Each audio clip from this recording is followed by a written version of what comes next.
A advocacia trabalhista, ela precisa estar atenta, ela precisa estudar, ela precisa se qualificar. Quando a gente olha numa planilha quais são os maiores índices de ações trabalhistas, é quando tinha o maior índice de geração de emprego. Aqueles que não demitiram precisaram ser orientados na questão ou da suspensão ou da redução da jornada. Para o advogado trabalhista, eu acho que as lives, né, esse mundo agora virtual, ele trouxe uma oportunidade imensa de você fazer cursos no país inteiro. Com a questão das audiências virtuais agora, os audiencistas sofreram muito. Oi, gente! Começa agora mais um Conversa Legal, um espaço de diálogos sobre os principais temas do mundo jurídico. E hoje falaremos sobre desafios da advocacia trabalhista em tempos de pandemia. E a minha convidada é a querida Elise Correia, advogada, mestranda em Direito do Trabalho, presidente da Associação dos Advogados do Distrito Federal e vice-presidente da Associação Brasileira dos Advogados Trabalhistas. Elise, um prazer enorme ter você aqui. Você é uma grande mulher, uma amiga, uma pessoa que eu admiro muito, mãe, filha maravilhosa, irmã, e eu tenho certeza assim, que a advocacia trabalhista deve muito a você. Então é uma alegria tê-la aqui para a gente fazer essa conversa legal e tratar aí dos principais desafios da advocacia trabalhista. Obrigada, Thaís. É uma honra receber esse convite, é uma alegria estar aqui compartilhando com você. Você é também uma amiga, uma parceira da advocacia trabalhista, uma guerreira. E é muito bom estar aqui hoje dividindo um pouquinho da advocacia trabalhista com os nossos ouvintes. E, Elise, me fala um pouquinho, vamos começar falando da sua trajetória no direito, como que foi essa escolha, o porquê a advocacia trabalhista e como que você chegou aqui nesse trabalho associativo, sendo presidente dessa importante instituição. Então, eu acho que até nisso a gente se assemelha um pouco, né? Eu vim de uma família também de advogados trabalhistas, né?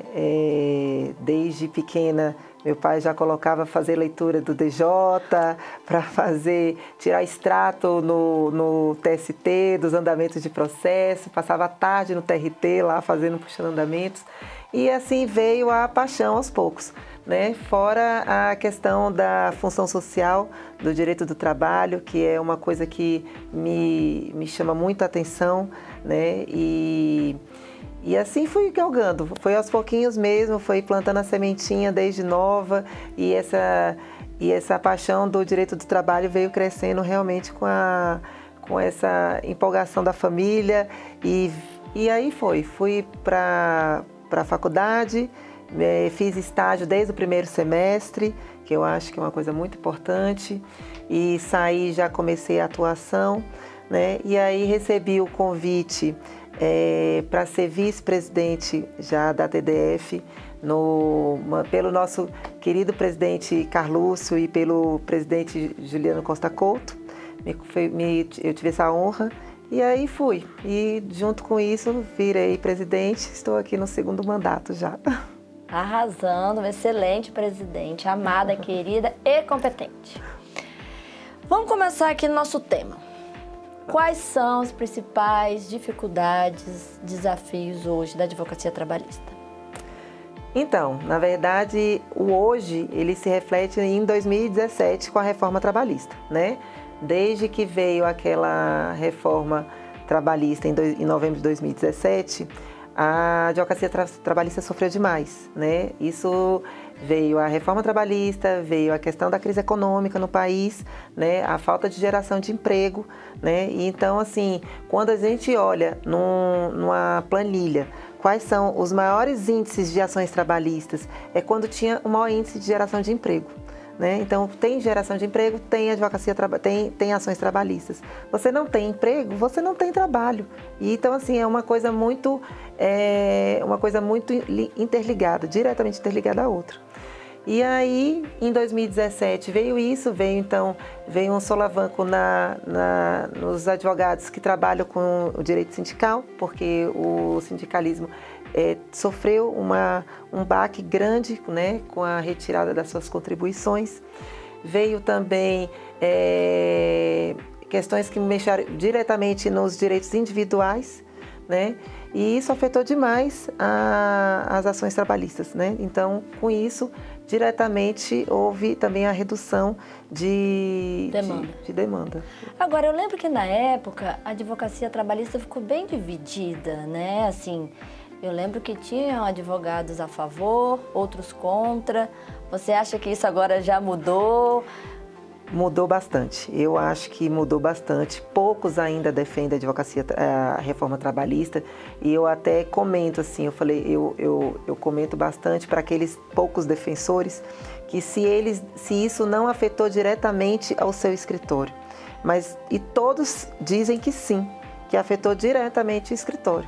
Aí é uma questão de convicção política mesmo, de que a reforma trabalhista veio para um bem maior, né, para aqueles que defendem.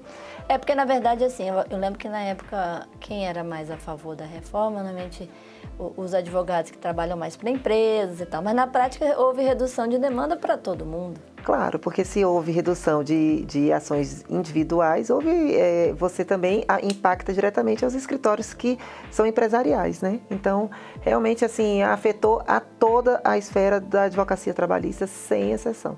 Foi sindical, a advocacia trabalhista patronal e a advocacia obreira. Realmente foram todos afetados muito. E a pandemia vem e traz aí um cenário de mais dificuldades ainda, né? A gente tem ali com os tribunais sem fazer audiência, toda uma situação, inclusive você, né, junto com outros colegas também, você protagonizou um movimento bem legal aqui no Distrito Federal, foi para a porta do tribunal, junto com outras entidades, a OAB, de vários colegas. E com certeza a pandemia também intensificou aí, trouxe maiores desafios, né? A pandemia, ela amargou ainda mais a tão sofrida advocacia trabalhista, né? Primeiro porque, assim, muitos advogados trabalhistas, a base da advocacia trabalhista hoje, ela fica na primeira instância. E ela se resolve fazendo os audiencistas, né, os advogados que fazem aquelas audiências diárias. Temos também a advocacia que vive muito daqueles acordos diários, do Sejusc. Com a pandemia, no primeiro momento, o tribunal fechou quase 2 meses, né? Então, isso já foi, só por isso, esse impacto já foi muito direto, né? Daqueles que viviam daquele movimento diário do tribunal. E aí, em seguida, com a readaptação do tribunal ao home office, né? E esse movimento online, a advocacia trabalhista, ela teve primeiro que se reinventar, né? A gente foi muito contrário, fizemos um movimento inicial realmente do Fique em Casa, porque foi no início da pandemia, né? Quando a gente viu que tinha se estabilizado a situação, a gente fez o movimento inverso, pedimos a reabertura dos fóruns trabalhistas, né? E aí com isso fomos com carro de som, fizemos uma mobilização grande junto com a OABDF, né? Tentando realmente trazer uma sensibilidade ao tribunal, porque a advocacia estava sangrando, né? E aí veio de novo esse pico, né? Essa segunda onda, e a gente realmente recuou e estamos no Fique em Casa, né? Apesar das dificuldades, mas passado mais de 1 ano, a gente acredita que hoje os advogados acostumaram, na verdade, né? A nova tecnologia, fazer as audiências de instrução, as audiências mas você online. não acha que a instrução fica bem prejudicada? Acho. Não daria pra gente tentar fazer umas salas com o tribunal tentar fazer com todas as medidas, né? Mas de repente com uns aquários, assim, que a gente pudesse ver, né? E com distanciamento, pega de repente um daqueles salões grandes, mas fazer realmente, pelo menos para... Porque, assim, é muito complicado, né? Porque a questão de prova é muito importante, né? E é um momento, assim, que define depois todo o processo. E nesse ponto, por mais que a tecnologia possa ajudar, e ela ajuda, né? E acho que em grande medida até já atende, né? Alguns atos e tudo mais, mas esse ponto da instrução probatória eu acho muito delicado. Então, essas salas, elas existem. Foi até inclusive um pedido da TDF com a OAB-DF, a gente requereu, fizemos uma sessão plenária, né, com o tribunal e foi deliberado realmente essa sessão dessas salas. Né? Então, o tribunal cedeu aqui para Brasília 3 salas, para Taguatinga 1 e para Ugama 1 também. Está funcionando? Estavam funcionando. Ou a demanda está muito maior? Não, estavam funcionando. Mas com essa segunda onda, o tribunal realmente fechou de novo tudo, inclusive essas salas. Eu concordo com você, Thaís, com relação à questão das audiências de instrução. Eu acho que as demais são muito simples, as iniciais e as conciliatórias. E as de instrução, a gente sempre fica nessa questão da perda da prova, na questão se a prova tá lícita, se ela está limpa, se ela está isenta, né? É uma questão muito controversa. Mas, por outro lado, você fica muito também na questão da perda da prova, né? Processos que estavam aguardando audiência em 2020, que eram de 2019, e eles... Ou seja, já era um processo de 2019 que foram estancados em 2020 e agora estão em 2021. Você tem aí 2 anos em aberto sem a prova. E as testemunhas esquecem e você perde contato. Então, assim, são 2 pesos, 2 medidas. Aí cada advogado... O tempo também corre contra, né? Cada advogado tem que medir o que acha melhor para pedir a suspensão ou não do seu processo, né? Aí realmente é uma questão, é muito difícil que o advogado tem que... E outro ponto também que eu percebo, né, além dessas prós e contras da audiência presencial, né, e a possibilidade da gente criar formas, né, de contornar isso, é também um cenário que altera o mercado, né, aqui, principalmente nós no Distrito Federal que temos os tribunais superiores, né, porque... Não, sem dúvida era um mercado aqui, né, para uma parcela considerável, a atuação no TST e também como correspondente de outros estados para fazer vários atos processuais que agora os advogados vão poder fazer do próprio escritório nos outros estados, né? Isso tem um impacto também interessante e preocupante em termos já do cenário atual da advocacia, que já tem uma escassez de mercado, não é? E reforça aquilo que você já falou, que já vem desde lá de trás, e ainda temos esse contraponto importante também. Sim, sem dúvida, né? Aí vem onde eu falei para você da questão dos audiencistas, né? Com a questão das audiências virtuais agora, os audiencistas sofreram muito, né? Porque cada advogado pode fazer do seu local, né? Do seu estado, da sua casa, e deixa de contratar o audiencista aqui de Brasília. Tirando isso dos audiencistas, tem realmente também aqueles que contratavam para fazer sustentações orais no TRT ou no TST, né? Era muito comum isso, inclusive assim, muitos advogados de Tocantins que acabavam não se deslocando para cá, né, para fazer sustentações orais, acabavam contratando a Advocacia Trabalhista do Distrito Federal para fazer sustentações orais no TRT, né? E também houve essa perda de espaço, né? E no TST de igual modo, né? Hoje a gente não precisa mais contratar advogados locais, porque cada um pode fazer da sua casa. Então é mais um impacto grande para a Advocacia Trabalhista do Distrito Federal.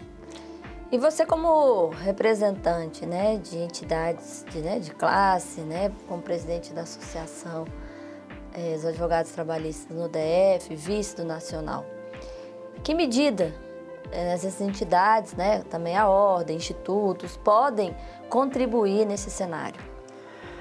Então, o que a gente tem feito é uma bandeira da ABRAT, né, da Associação Nacional, de que instrução fora do foro é desaforo, né? É uma bandeira da ABRAT e que realmente a gente deve instruir somente com o retorno das atividades presenciais e que as atividades presenciais elas devem retornar. Mas aí a gente se contrapõe, porque assim, como a BRAT é uma questão já nacional, né, a cada estado, fica muito envolto isso a cada estado, né, tomar a sua associação local, tomar a sua decisão se se demanda esse retorno ao tribunal ou não. Hoje aqui em Brasília, a TDF, ela permanece no Fica em Casa, porque enquanto essa onda não diminuir, né?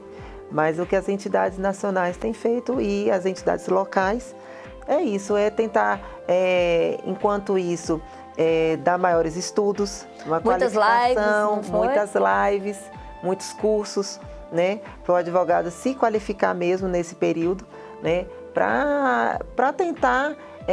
Teve muita demanda também na pandemia agora. As demissões? Né, não só de demissões, né, de estudo mesmo por conta das MPs que foram isso, né, as novas legislações da suspensão, redução de jornada. Isso, que foi o ano passado, esse ano tivemos de novo. Muita consultoria, né, muita consultoria. Então, assim, a advocacia trabalhista, ela precisa estar atenta, ela precisa estudar, ela precisa se qualificar, né, para se destacar mesmo, né? Ela tem que estar, o advogado trabalhista, ele tem que estar qualificado, tem que estar atento às mudanças. A gente sofreu muitas mudanças do ano passado para cá, né? Desde o início da pandemia. E até identificar novos nichos, novas, né, oportunidades nas dificuldades. Exatamente, né? Consultorias têm sido muito demandadas, né? Aqueles que não demitiram precisaram ser orientados na questão ou da suspensão ou da redução da jornada, né? Então, assim, também se abriu um nicho com a pandemia, né? Seja por ações trabalhistas novas, seja por conta de consultorias das empresas, né? Também teve essa oportunidade na pandemia, né? E quais são, assim, as dicas que você passaria para os jovens advogados que querem seguir a área trabalhista? Eu sou professora, eu sempre, primeiro dia de aula, eu pergunto, o que vocês querem ser? Que área vocês gostam mais, né? É algo que muitas vezes desperta na faculdade, às vezes não, às vezes é só depois, na prática, né? Mas podendo ter uma mentoria, que é alguém que possa passar as principais ali dicas, o que você diria para quem está nos assistindo aí? Primeiro que a advocacia trabalhista é amor. Eu acho que é muito amor, assim, é uma questão, para mim foi amor à primeira vista. Você tem que se encantar com a questão social, né, que tem a advocacia trabalhista, né? Segundo, eu acho que o estudante precisa iniciar logo um estágio para ontem, aquele que quer advogar, de preferência em um escritório de advocacia, né, que ali você vê a prática mesmo, dia a dia, né, peças de iniciais, contestações e recursos, sustentações, né, enfim, você consegue realmente pegar uma prática, que eu acho que isso é primordial. Para o advogado trabalhista, eu acho que as lives, né, esse mundo agora virtual, ele trouxe uma oportunidade imensa de você fazer cursos no país inteiro. Você pode fazer especializações no mundo, né? Você pode fazer especializações, você pode fazer debates, enfim, você tem uma oportunidade muito grande de crescimento nesse mundo virtual.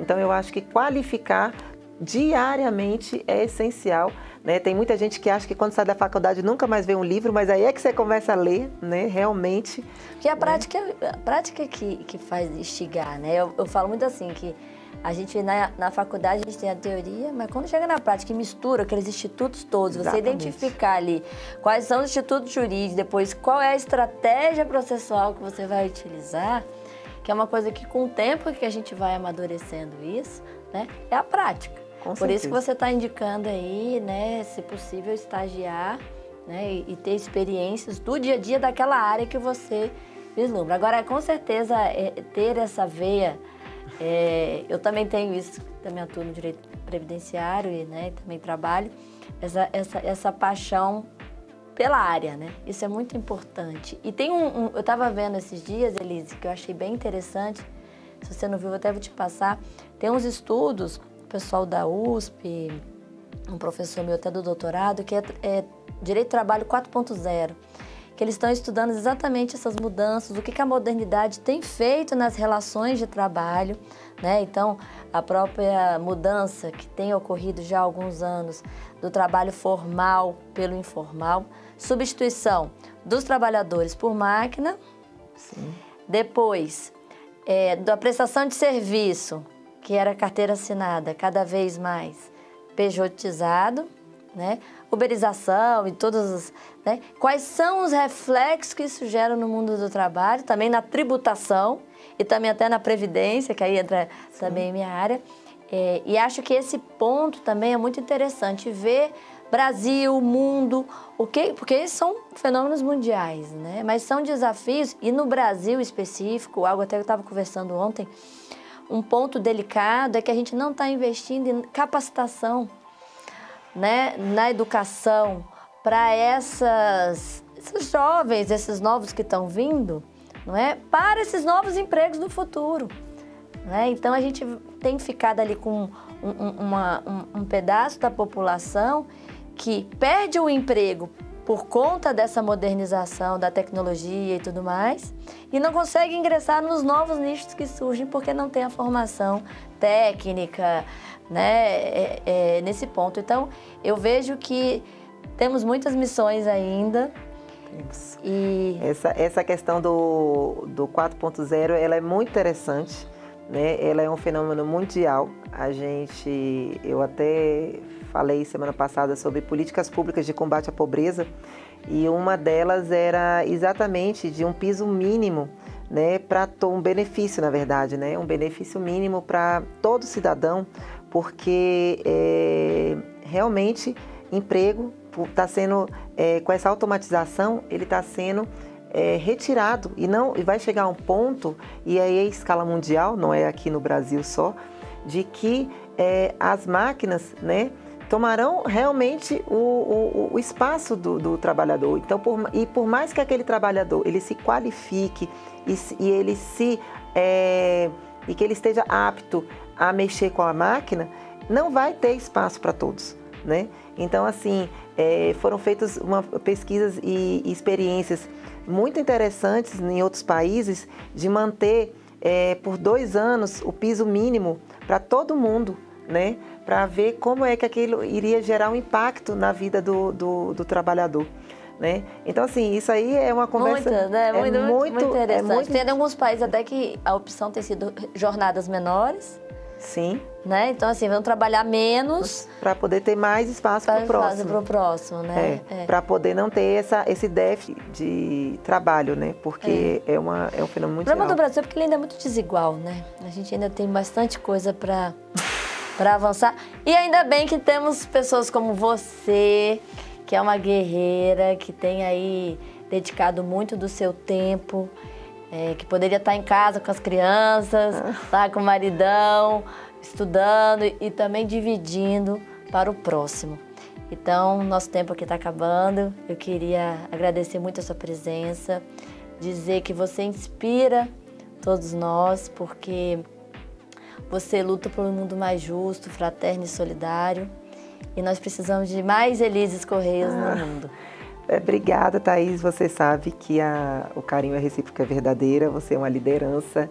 É muito bom estar aqui com você, né? Estou sempre aberta e que você também é uma líder com relação à questão da questão social. Você é uma liderança e agradeço demais pela oportunidade, viu? Um beijo grande a todos e a todas.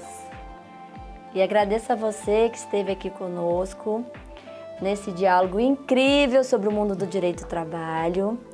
E curta, compartilhe, comente e te vejo na próxima. Até logo!